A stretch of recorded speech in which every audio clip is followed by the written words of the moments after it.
ada sesuatu yang sangat menarik, bahkan bisa dibilang sebuah paradoks di jantung kebijakan luar negeri kita saat ini. Coba kita pikirkan, di satu sisi, kita lagi kencang-kencangnya menyuarakan soal kedaulatan ekonomi, soal hilirisasi, tapi di sisi lain, muncul sebuah kesepakatan dagang baru dengan Amerika Serikat yang langsung memantik pertanyaan kritis, apakah ini sebuah kemenangan finansial yang brilian, atau jangan-jangan kita sedang menggadaikan kedaulatan demi cuan? Nah, kutipan ini benar-benar menangkap inti permasalahannya. Ini adalah benturan antara dua gagasan besar. Di satu kutub, ada cita-cita kemandirian ekonomi kita yang lagi membara. Tapi di kutub lain, ada sebuah perjanjian yang seolah mengikat kita begitu erat dengan kepentingan sebuah negara adidaya. Jadi, ini bukan lagi sekedar soal angka untung rugi di neraca perdagangan ya. Ini sudah jadi pertanyaan yang jauh lebih fundamental tentang arah bangsa kita ke depan.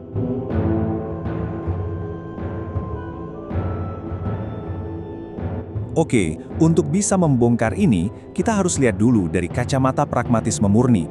Anggap saja kita singkirkan dulu soal idealisme. Dari sudut pandang ini, kesepakatan dagang ini, ya, ini nggak lain adalah sebuah mesin laba raksasa yang memang dirancang khusus untuk ekonomi Indonesia. 800 triliun rupiah. Ya, Anda tidak salah dengar. Angka inilah yang menjadi magnet utama dari kesepakatan ini. Ini adalah potensi surplus perdagangan yang bisa kita raup. Bagi para pendukungnya, angka sebesar ini bukan sekedar statistik di atas kertas. Bukan, ini adalah bukti konkret dari sebuah kemenangan finansial yang masif di panggung global. Dan keuntungan ini bukan sesuatu yang abstrak loh. Lihat saja komoditas-komoditas strategis andalan kita. Ada minyak sawit, tekstil, kopi, sampai kakao. Semuanya ini seolah dapat karpet merah, tarifnya 0%. Ini ibarat jalur penyelamat ekonomi yang sangat vital, yang membuka gerbang langsung ke salah satu pasar terbesar di dunia untuk jutaan produsen kita di dalam negeri. Jadi, poin krusialnya bukan cuma kita diuntungkan, tapi kita diberi keunggulan kompetitif yang sangat tajam. Begini, saat negara-negara pesaing kita di kawasan, seperti Vietnam atau Thailand, harus berjibaku dengan tarif yang tinggi, produk-produk Indonesia bisa melenggang dengan jauh lebih leluasa. Ini jelas sebuah strategi untuk merebut pangsa pasar secara agresif. Dan implikasinya bahkan lebih jauh lagi, bukan cuma soal keuntungan internal. Kesepakatan ini punya potensi untuk mengubah peta perdagangan regional secara fundamental. Caranya, dengan memotong jalur perantara yang selama ini kita kenal, seperti Singapura.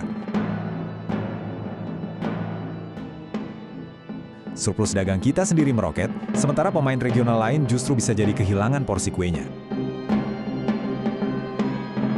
Keuntungan ratusan triliun, dapat keunggulan atas pesaing, kedengarannya sempurna sekali bukan?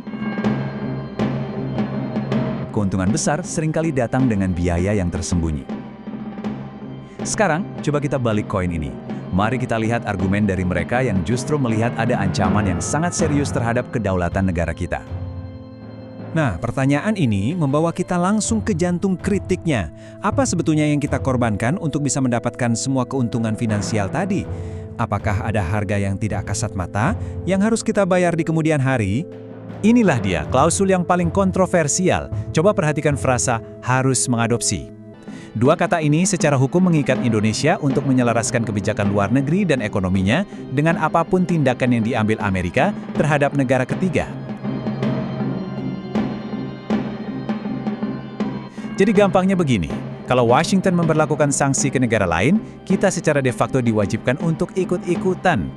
Dan ini bukan cuma soal kebijakan luar negeri, ternyata perjanjian ini menuntut kita untuk membongkar pilar-pilar kebijakan nasional kita. Bayangkan, aturan tingkat komponen dalam negeri atau TKDN yang selama ini jadi pelindung industri dalam negeri, itu harus dihapus. Bahkan, standar halal kita pun bisa diintervensi dan kita seolah dipaksa untuk menerima begitu saja sertifikasi teknis dari AS. Ini kan sama saja dengan mengikis kedaulatan ekonomi kita dari dalam.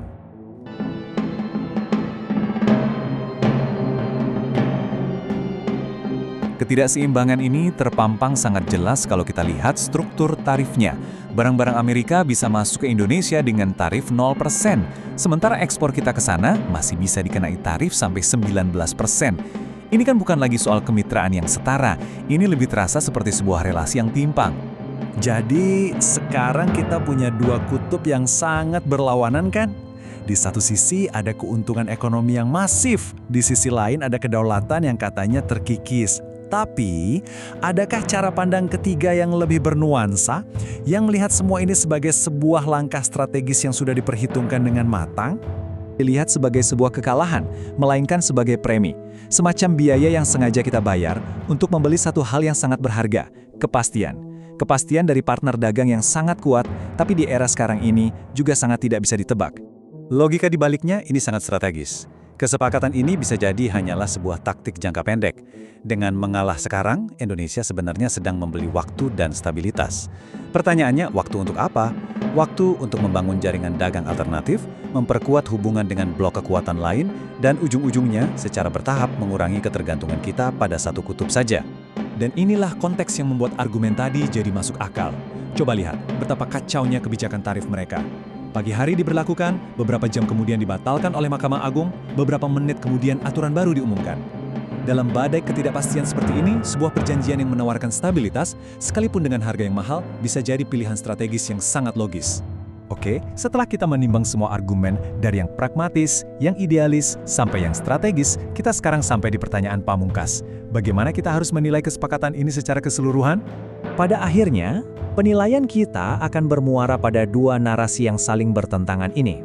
Apakah ini sebuah manuver jenius untuk mengamankan keuntungan maksimal di tengah kekacauan global? Atau sebaliknya, ini adalah sebuah perjudian berbahaya yang menggadaikan prinsip fundamental negara kita hanya demi keuntungan sesaat? Dan inilah pertanyaan yang harus kita renungkan bersama. Apakah langkah ini nantinya akan dikenang sebagai sebuah keputusan yang memang diperlukan untuk bertahan di era yang penuh gejolak, ataukah ini justru akan menjadi awal dari sebuah tren, di mana kedaulatan kita ternyata semakin bisa dinegosiasikan? Dan disinilah kita akhiri pembahasan ini. Pada sebuah pertarungan abadi antara keuntungan yang bisa dihitung dengan angka dan nilai-nilai yang tak ternilai harganya. Keputusan untuk menilainya ada di tangan kita semua.